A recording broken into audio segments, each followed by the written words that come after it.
replika. Poštovani ministre, svaka država funkcionira po dva načela, regulativa i moralnost. Hrvatska nema ni jedno ni drugo. Vi ste sami rekli, ona pljačka dole u Uljaniku, u tim brodogradilištima, da je to, svako dijete bi se Hrvatskoj moglo isplatiti $15.000, ste vi rekli, to sam vas slušao. A kako mogu funkcionirati ti teroristi gore, kad smo milijarde kuna stavili gore, koliko smo i ništa, nikom ništa.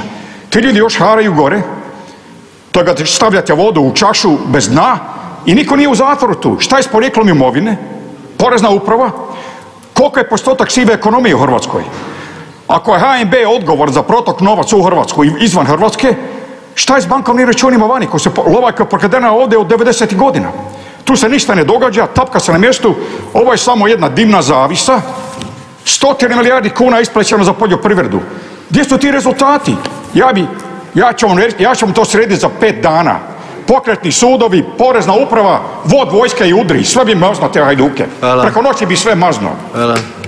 Odgovor, izvolite. Hvala lijepo uvaženi zastupniče, pa dobar dio ovih vaših osvrta nisam prava adresa, odnosno neke druge institucije ove države trebaju reći.